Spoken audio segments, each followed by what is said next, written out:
বাংলাদেশ সরকার যুক্তরাষ্ট্রের লুইজিয়ানা ভিত্তিক আর্জেন্ট এলএনজির সঙ্গে একটি বড় এলএনজি সরবরাহ চুক্তি করেছে।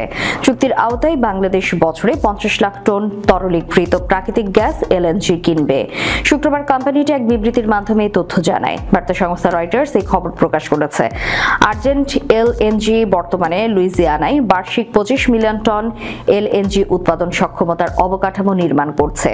এই চুক্তিটি একটি নন বাইন্ডিং চুক্তি হিসেবে স্বাক্ষরিত হয়েছে। চুক্তিটি ডোনাল্ড ট্রাম্প প্রেসিডেন্ট হিসেবে শপথ নেওয়ার পর যুক্তরাষ্ট্রের প্রথম বড় এলএনজি সরবরাহ চুক্তি।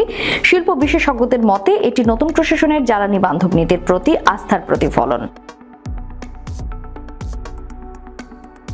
ট্রাম্প প্রশাসন ক্ষমতা গ্রহণের পর যুক্তরাষ্ট্রের জ্বালানি বিভাগের লাইসেন্স স্থগিতাদেশ প্রত্যাহার করেছে, যা সুপার কোল্ড গ্যাস রপ্তানির অনুমতি দেয় এমন দেশগুলোর সঙ্গে মুক্ত বাণিজ্য চুক্তি নেই। যুক্তরাষ্ট্র ইতিমধ্যে বিশ্বের বৃহত্তর এলএনজি রপ্তানিকারক দেশে পরিণত হয়েছে এবং 2028 সালের মধ্যে এই সক্ষমতা দ্বিগুণ করার লক্ষ্যে রয়েছে। চুক্তির বিষয়ে বাংলাদেশ ইনভেস্টমেন্ট ডেভেলপমেন্ট অথরিটির নির্বাহী চেয়ারম্যান আশিক চৌধুরী রয়টার্সকে জানান, এই চুক্তি বাংলাদেশের ক্রমবর্ধমান শিল্প ভিত্তির জন্য নির্ভরযোগ্য জ্বালানি সরবরাহ নিশ্চিত করবে এবং যুক্তরাষ্ট্রের সঙ্গে কৌশলগত অংশীদারত্বকে আরও শক্তিশালী করবে।